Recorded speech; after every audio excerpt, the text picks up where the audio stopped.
Magandang araw, senior citizens. Sa araw po na ito ay pag-uusapan po natin ang payout releasing na mangyayari po sa August 18, 2026. Ito po ay pension para sa lahat ng mga kwalipikadong senior citizens. Buong detalye ay dapat nyo pong malaman. Sa araw po na ito ay may 6 na bagay na dapat po kayong makuha sa aking vlog. Una na riyan ang mga lugar kung saan may maganap na payout sa social pension for indigent senior citizens. Pangalawa, ano ang oras po ng inyong pong payout? Pangatlo, saan po ba magaganap ang inyong pong payout? Pang-apat, ano ba ang mga kumpletong requirements na dapat mong ready? At pang-lima, sino-sino po ba ang mga kasali? At pang-anim, mga dagdag kalaman patungkol po dito. Kaya naman, inaanyahan kita na tapusin mo ang video nito hanggang sa dulo nang sa gayon makuha mo ang punto ng video kong ito. At kung gusto mo ang ganitong content na pinag-usapan ang mga benepisyo, payout at iba pang bagay, ay subscribe mo na. Nang sa gayon po ay maging updated ka sa mga anumang mga i-upload ko dito. At hindi ko napapatagan pang oras na pag-usapan ang bagay na ito. Let's go!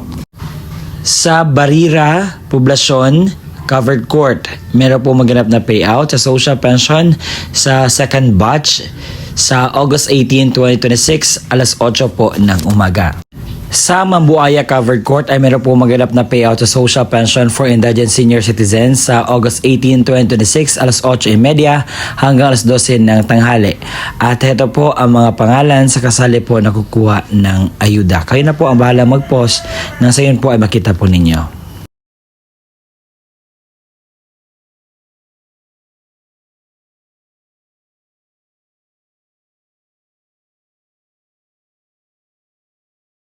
Ang kasunod po ay ang Agusan del Sur dahil meron po magaganap na payout sa social pension sa napakaraming mga lugar po sa aking listahan na ngayon po ay akin pong i-reveal. Pakinggan. Sa Santa Cruz Covered Court, ito po yung mga mag-payout. Ang barangay Santa Irene, La Purisima, ang Santa Irene na may 449 pensioners, sa La Purisima 133, sa La Perian 78 at sa Santa Maria Covered Court naman, ang Santa Maria na may 153, San Jose na may 236, Salvador 116. Sa Awa Covered Court, ang Awa na may 112, New Maog 117, San Martin na may 116. Sa Azpetia Covered Court, sa Azpetia na may 160 pensioners, sa Limbugaon 57 pensioners, Libertad 80 pensioners, Mabuhay 138 pensioners. Sa Magsaysay Covered Court, sa Magsaysay na may 153 pensioners, San Lorenzo na may 92 pensioners, Los Arcos na may 184 pensioners.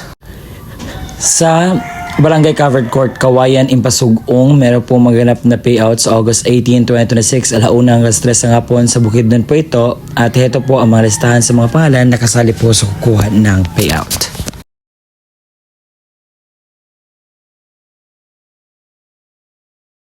Sa Balintawak po ay meron po maganap na payout sa mga unpaid o hindi pa nakakuha. May chance po kayong kunin ito sa August 17, 18, 19, 20, 21 sa OSCO office po ay magaganap. At ito po ang mga kasali sa kukuha po ng ayuda.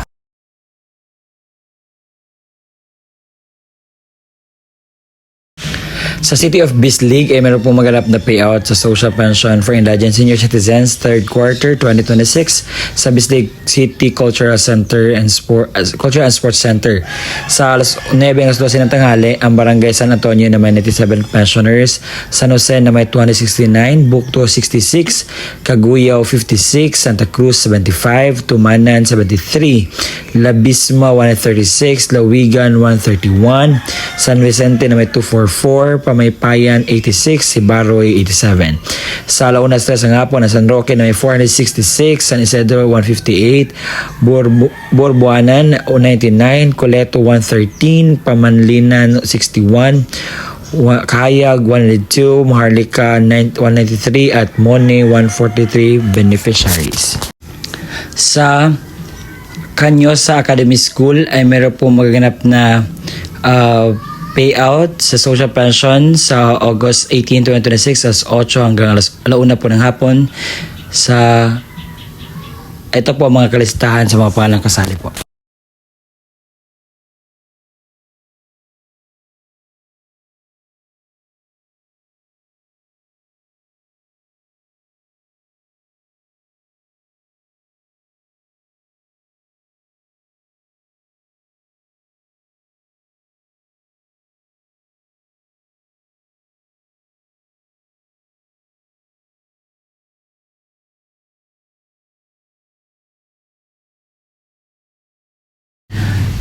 Sa Tignapulaan ay meron po maganap na payout sa August 18, 2026, alauna ng hapon po.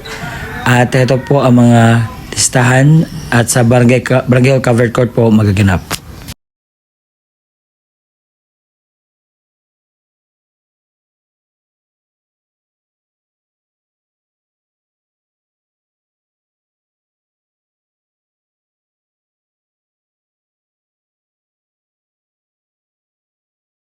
Sa munisipalidad ng Dupax del Sur ay meron po maganap na payout sa social pension sa third quarter po sa August 18, 2026 sa Barangay Dopa na may, sa Municipal Gym alas 8 ng umaga.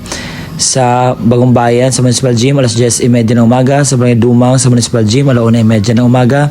Sa Balzain sa Municipal Gym alas 13:30 ng hapon. Sa Barangay Santa Maria Gym alas 8:30 ng umaga.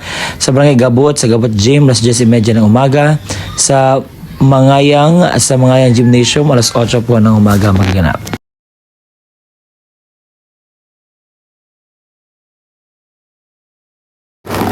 Sa Municipal of Puna, Bayabaw, meron po maganap na payout sa first and second, a total of 6,000 po sa physical disabled makagaga sa alas 9 ng umaga ang Bansayan, Bubong, Dimunda, Kadayunan, Kalupaan, Dilausan, Dimayon, Dungkuan, Limbak. Sa alas 10:30 ang Bangon, Bualan, Bugaran, Kalilangan, Dikala, Pantao. Alauna, Aratagadong, Liangan, Lumbaka, Ingod, Madanding, Ragayan, Rugan, Kairan, Punod at Tapurog. Sa alas 12:30 ng hapon sa Gadungan, Poblasyon Gata, Rugan, Tandiong at Talagyan. Sa Caloocan North ay meron po maganap na payout sa social pension sa August 18, 2026 sa oras na po na ito alas 10 hanggang 11 ng umaga na may 181 pension sa Barangay 181 sa Glorieta Covered Court sa alas 11:12 tanghali 182 sa Glorieta Covered Court sa alas 12 ang launang hapon sa 185 sa Glorieta Covered Court sa launa alas 12 ng hapon ng 188 na may apelyadong simula sa A hanggang M sa Glorieta Covered Court hanggang alas 2 sa 13 ng hapon naman ang 188 na may surname or apelyadong nagsimula sa N hanggang Z sa Glorieta Covered Court pa rin magaganap ang inyo pong payout. Sa Ipil Barangay Hall Lunch ay meron pong maganap na payout sa August 18, 2026 alas 9 ng umaga sa Ipil Barangay Hall Lunch at ito po ang mga pangalan sa kasali. Sa August 18, 2026 sa Barangay Carmen sa Carmen Covered Court umaga ang hapon ang payout sa Dansulihon Covered Court. Umaga ang hapon ang payout sa Besigan. Umaga po ang payout sa court ng Tinagpulan Covered Court. Ang laging tanong at tinatanong sa akin kung legit ba itong payout na sinasabi ko. Ang sagot po nito ay oo naman po. The Active Social Pension Law in the Philippines is Republic Act number 11916, which is amended Republic of 1994, providing a monthly stipend managed by Department of Social Welfare and Development or DSWD na magkaroon po ng 1,000 per month. At sa puntong ito, pag-usapan natin ang requirements para sa social pension payout. Una, ang authorized representative or out of area. Please prepare 4 na copies of valid ID sa senior citizens and PhilSys ID with signature or thumb mark. Authorization letter with complete details, screenshot of a clear video calling showing the senior citizens an authorized representative holding an updated calendar and authorized letter. Valid ID of the authorized representative with signature and thumb mark. Sa authorized representative, please prepare 5 kopya ng original na valid ID of the senior citizens with photocopy, death certificate with complete details, warranty and release from liability form, valid ID of authorized and representative with signature or thumb mark. Kapag naman ang mismong senior citizens ang pupunta at kukuha sa pension niya, ito ang kinakailangan niyang i-ready. 4 na kopya ng valid ID ng senior citizens at PhilSys ID with signature and thumb mark.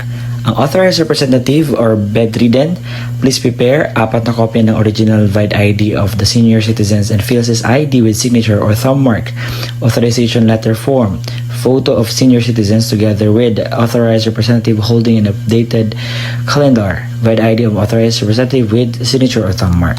At yun po ang kumpleto na mga detalye sa balitang ito na sana'y marami kayong nakuha na aral dito.